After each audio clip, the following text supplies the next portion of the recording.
Tidak ada kemajuan sebuah negara dibuat karena membangun infrastruktur saja. Demikian pemaparan singkat yang terdapat dalam buku Currency Power karya Ben Cohen. Jangan dikira Tiongkok membangun infrastruktur jalanan di sisi timur mainland zaman Deng Xiaoping selama lebih dari 40 tahun. Juga Amerika membangun infrastruktur jalanan dalam program New Deal-nya di tahun 1933 hingga 1936. Roosevelt, FDR, melanjutkan hingga lebih dari 20 tahun kemudian adalah solusi membangun ekonomi bangsa Tiongkok dan Amerika. Bukan begitu. Aslinya, kedua negara itu membangun human capitalnya dengan cepat. Yang dilihat sekali lagi bukan jalanan, jembatan yang dibangun, jangan dilihat bendanya, tetapi membangun human capitalnya dengan 100%. Bahan material membangun infrastruktur, mulai dari pembiayaan, tenaga kerja, desainer, semua tenaga lokal dari Tiongkok untuk Tiongkok, dari Amerika ya untuk Amerika, demi negaranya masing-masing. Setelah bendanya jadi, human capitalnya jadi skillful. Itulah kalimat di atas terucap, tidak ada kemajuan sebuah negara dibuat karena membangun infrastruktur saja. Kalau fisiknya dibangun oleh negara lain,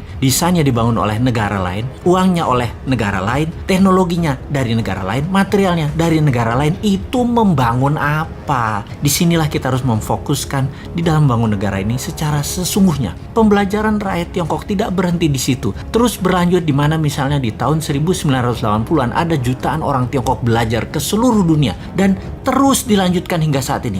Kalau tahun 1933 dan 1936 New Deal-nya Roosevelt terlihat membangun infrastruktur, maka tidak akan sempurna jika dia tidak melakukannya dengan yang namanya Operation Paperclips. Operation Paperclips adalah operasi intelijen dengan codename Paperclips ini membawa ilmuwan Jerman lebih dari 1.600 orang untuk pindah ke Amerika sejak tahun 1945 sebelum kejatuhan Nazi hingga 1959. Sampai dua presiden setelah FDR, yaitu sampai Truman dan Eisenhower, Amerika melakukan human kapitalisasi besar-besaran. Yang lokal dikembangkan potensinya maupun yang menghijack dari bangsa lain dengan imbalan uang dan kenyamanan kehidupan yang makmur di Amerika. Inilah kemudian yang membuat Amerika di tahun 70-an mulai menunjukkan kejeniusannya bernegara. Apa yang dilakukan Amerika dengan MMT-nya Michael Hudson, yaitu melepas emas sebagai underlying dolar, alias dolar dicetak tidak lagi berdasarkan emas tetapi berbasis proyek produktif dan hutang, termasuk hutang ke negara lain. Melakukan strategi petrodolar, menguasai minyak, gas, energi dunia, membuat dolar sebagai senjata ekonomi dengan menguasai 60% transaksi dunia pada saat ini. Dan sampai saat ini penguasaan 60% world wealth atau kekayaan dunia melalui Wall Street dan kekuatan politik luar negerinya, Amerika lah rajanya. Tiongkok tak kalah strateginya. Ketika Anda bertemu dengan petinggi PKC Partai Komunis Cina, para elitnya, tidak ada yang tidak bisa berbahasa Inggris. Karena kebanyakan mereka adalah S1 atau S2-nya, bahkan S3-nya itu di luar negeri semua. Bernegara satu partai itu membuat abdi negaranya, pegawai negerinya harus berstandar scholar, orang makan sekolah semua. Ketika Xi Jinping 2013 menjadi presiden Tiongkok dan ketua PKC Partai Komunis Cina, mulailah langkah pembersihan dari korupsi. Puncaknya dilakukan, dia menghukum lebih dari 1 juta orang anggota partai yang korupsi,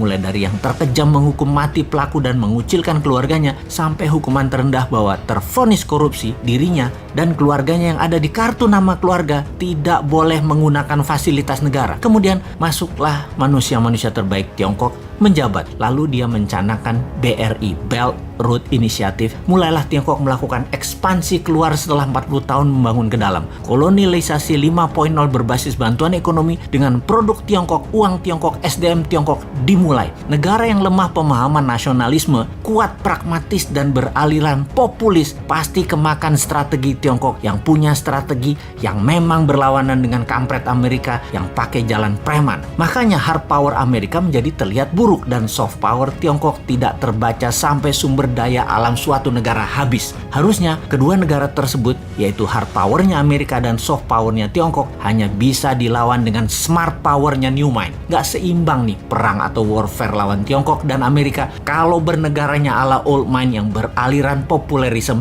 dan tidak terlalu nasionalis, lebih miring ke oligar, ke globalis dan kekuatan besar dunia lainnya. Kalau New Mind ngelawan pasti karena beda bernegaranya. Amerika dan Tiongkok akan respect, bahkan takut. Bukan kayak sekarang jadi babunya mereka. Kita dari dulu nggak pernah dianggap mitra oleh Amerika, tapi babu. Dengan Tiongkok terlihat santun Tiongkok itu, tapi strategi pedagang Kalau ada maunya mereka itu ngeri deh. Tiongkok kalau lihat peluang untuk kaya dan sukses, mereka jago dah di dalam menjilat dan bermanis-manis lambe kepada siapapun. Jadi yang ke depan kita harus lakukan adalah benar. Human capital kita perkaya ilmu sainsnya dengan mengirim pembelajar 10 juta orang ke luar negeri dalam 5 tahun ke depan, lalu bubarkan semua aturan yang ada dalam birokrasi serta perizinan untuk usaha. Tidak ada izin apapun untuk berusaha kecuali berdagang dan berbisnis barang berbahaya dan strategis seperti dunia aviasi, kesehatan dan jasa keuangan, lalu produksi senjata serta mineral langka juga berharga. Itu yang baru ada izinnya. Yang lainnya